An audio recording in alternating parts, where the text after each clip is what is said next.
Jangan lupa subscribe, like, and comment. Assalamualaikum warahmatullahi wabarakatuh. Bertemu kembali dengan Muhabi Channel.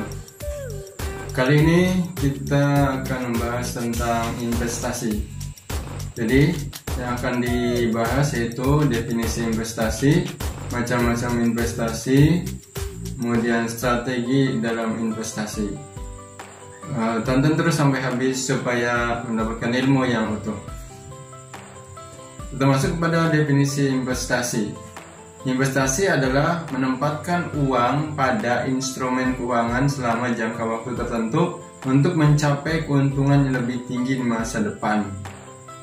Itu definisi investasi, bahwa seseorang yang punya uang, yang punya dana, diinvestasikan tujuannya supaya dia mendapatkan hasil yang lebih tinggi di masa depan. Pelakunya disebut investor. Nah, macam-macam investasi. Investasi itu dibagi menjadi dua, yaitu investasi jangka pendek dan investasi jangka panjang. Ada yang berpendapat bahwa investasi jangka pendek itu antara 1 sampai 10 tahun. Tapi ada juga yang berpendapat bahwa investasi jangka pendek itu 1 sampai 12 tahun. Nah, di antara investasi yang termasuk investasi jangka pendek yaitu deposito.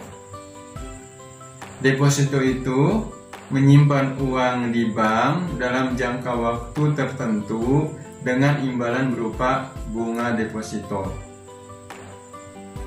Kenapa tabungan tidak masuk kepada investasi jangka pendek? Karena tabungan itu mempunyai imbal jasa berupa bunga yang sangat kecil, sehingga tidak dikatakan investasi. Sementara tadi investasi pengertiannya untuk mencapai keuntungan lebih tinggi di masa depan. Dan biasanya tabungan juga waktunya dalam jangka pendek, kapan saja bisa diambil. Sementara deposito diambil dalam jangka waktu tertentu. Apabila ada seorang mengambil depositonya belum jatuh tempo, maka terkena denda. Nah, maka dikatakan deposito itu investasi jangka pendek, antara 3 bulan, 6 bulan, 1 tahun, 2 tahun, seperti itu. Yang berikutnya yaitu reksadana, yaitu menginvestasikan dana dengan menyerahkan atau mempercayakan pada manajer investasi. Reksadana adalah menginvestasikan dana dengan menyerahkan atau mempercayakan kepada manajer investasi atau managed fund. Nah, ini biasanya orang-orang yang tidak mampu untuk investasi sendiri sehingga mencari yang lebih aman dengan memasukkan uangnya kepada reksadana.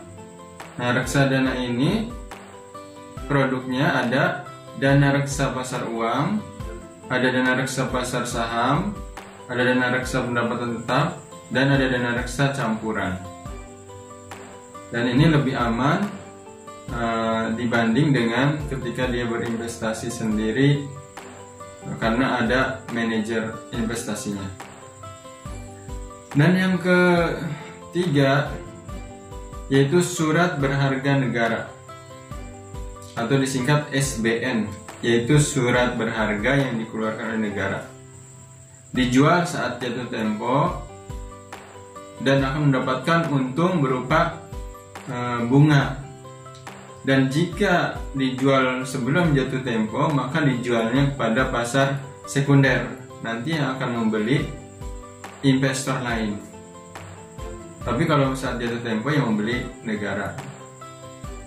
Dan ini juga akan mendapatkan bunga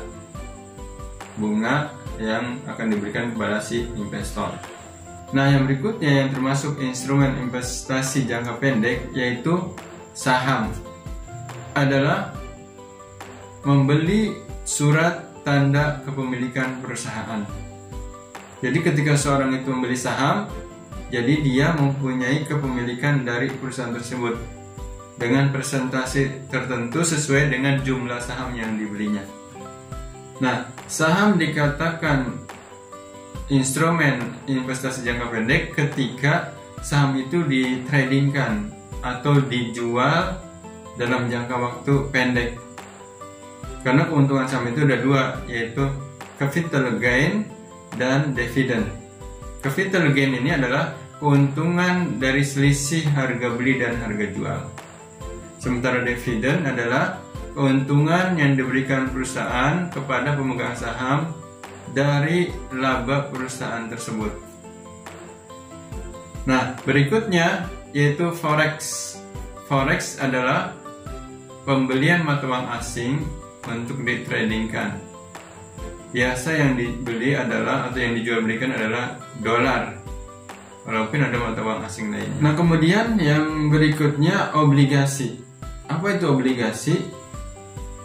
Surat utang yang dikeluarkan oleh lembaga swasta maupun dikeluarkan oleh negara. Nah, keuntungannya apa? Keuntungannya itu mendapatkan bunga obligasi atau istilahnya kupon. Nah, jangka waktunya antara 1 sampai 10 tahun. Berarti orang itu ketika membeli obligasi ini, dia akan menunggu dalam jangka waktu yang lama, dan pada saat jatuh tempo maka dia akan mendapatkan bunga obligasi.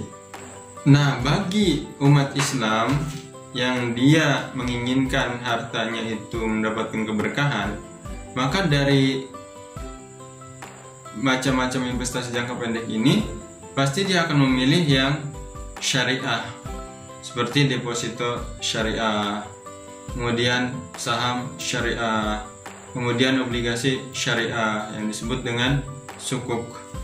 Nah, karena bukan hanya mendapatkan nominal yang besar, tapi diharapkan adalah keberkahannya dan tidak terkena dosa. Nah, ini bagi umat Islam yang taat. Nah, kita masuk kepada investasi jangka panjang. Tadi definisi investasi jangka pendek yaitu antara 1 sampai 10 tahun.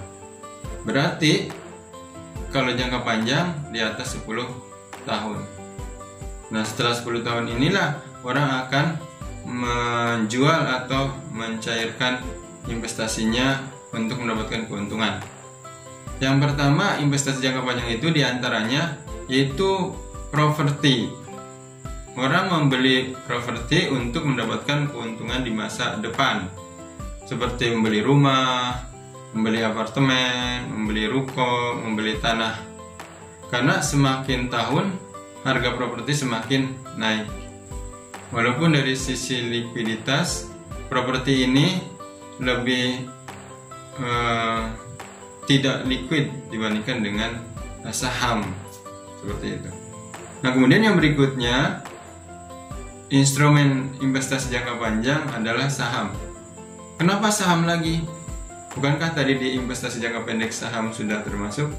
Nah, jika saham ditradingkan, itu menjadi investasi jangka pendek, menjadi instrumen investasi jangka pendek. Tapi ketika saham itu dibeli untuk masa depan, artinya orang membeli itu untuk 10 tahun atau 15 tahun yang akan datang, maka dia masuk pada instrumen jangka panjang. Nah, ini sudah terbukti ketika saham itu didiamkan atau kepemilikan saham itu dibiarkan sampai di atas 10 tahun, maka akan kelihatan keuntungannya. Kalau secara jangka pendek memang saham itu fluktuasi, kadang-kadang naik, kadang-kadang turun, dan seterusnya naik dan turun seperti itu. Nah, ini dibuktikan dengan statistik saham tahun 1998 sudah melewati beberapa krisis, sudah melewati beberapa ganti presiden dan gejolak politik dan ekonomi. Tapi sekarang tahun 2020 nilai saham itu naik 14 kali lipat dibandingkan dengan tahun 1998. Artinya, jika orang punya uang 1 juta dibelikan saham pada tahun 98, maka sekarang nilainya sudah 14 juta. Nah, ini kalau saham menjadi instrumen jangka panjang. menjadi instrumen investasi jangka panjang. Yang berikutnya adalah unit link. Apa itu yang dimaksud dengan unit link? Unit link itu adalah asuransi yang dipadukan dengan investasi. Biasanya pihak asuransi memberikan jangka waktu minimal 10 tahun dan maksimal terserah, bisa 15 tahun, 20 tahun, seperti itu. Jadi uang yang disetor oleh si nasabah itu sebagian untuk asuransi, sebagian untuk investasi. Nah, tergantung tujuannya. Uang itu untuk apa? Investasinya untuk dana pendidikan atau untuk dana pensiun dan lain sebagainya. Ini bisa juga dikatakan investasi jangka panjang. Kemudian yang berikutnya yaitu emas. Nah, emas ini lebih liquid dibandingkan dengan properti. Investasi yang menjanjikan karena dari tahun ke tahun harga emas selalu meningkat. Di tahun 1998 harga 1 gram emas itu kurang lebih Rp50.000.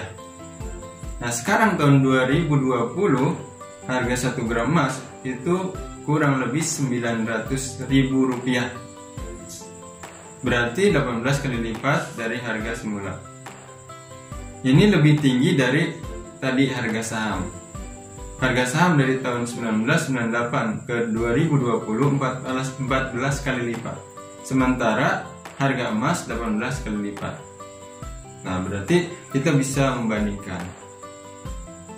Dan yang berikutnya dari instrumen investasi jangka panjang yaitu platform peer-to-peer lending atau bisa disingkat P2P. Apa itu? P2P itu adalah bentuk kerjasama atau bentuk investasi dari investor, dari si pemilik modal dengan perusahaan. Pemilik modal atau investor bertemu langsung dengan perusahaan yang membutuhkan dana dengan dijembatani oleh platform peer-to-peer lending secara online. Dan ini sudah ada peraturannya di OJK nomor 77 tahun 2016. Mungkin masih banyak orang belum memahami instrumen jangka panjang peer-to-peer lending ini. Baik, sebelum dilanjutkan, yang belum subscribe, tekan tombolnya dan tekan lonceng notifikasinya supaya tidak tertinggal dari informasi penting lainnya. Kita lanjutkan kepada strategi dalam berinvestasi. Yang pertama, strateginya adalah komitmen. Jadi orang kalau berinvestasi harus komitmen, harus punya keinginan yang kuat dan disiplin dalam berinvestasi. Tidak mudah menyerah atau tidak mudah berubah keinginannya tentang investasi. Kemudian yang kedua, perhatikan tingkat inflasi.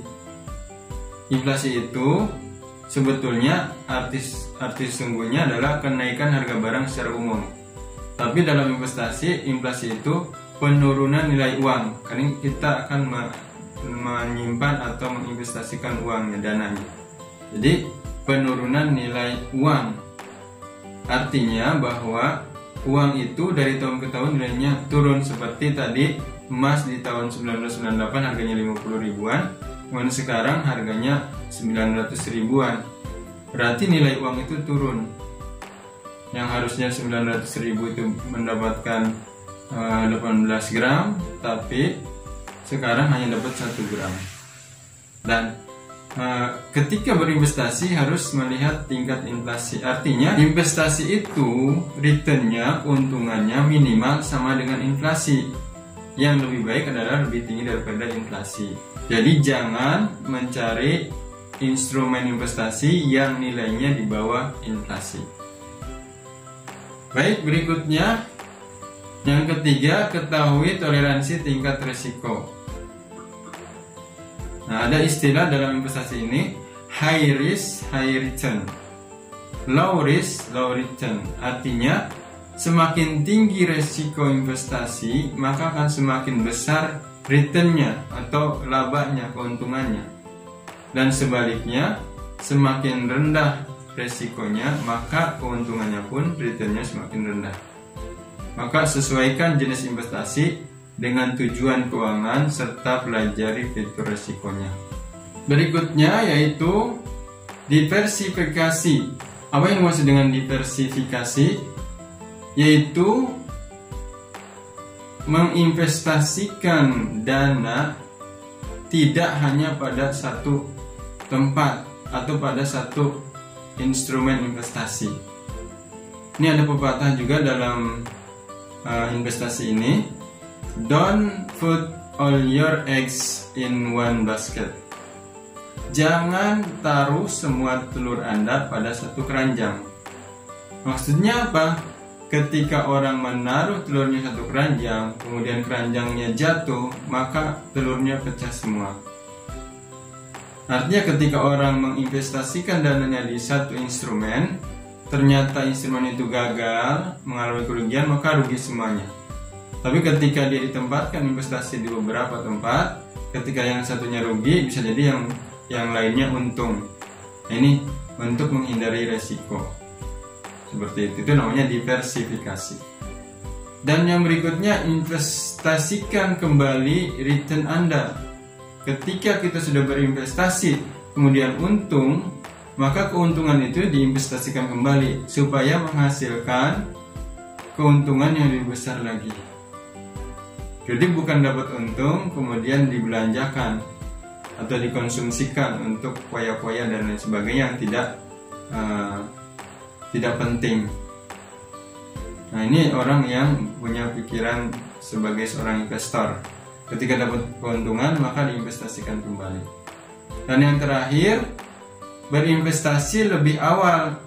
Itu lebih baik nilainya dibandingkan dengan investasi di akhir. Maksudnya apa? Ketika orang itu punya uang, dia sudah mencoba untuk berinvestasi, sudah mulai untuk berinvestasi.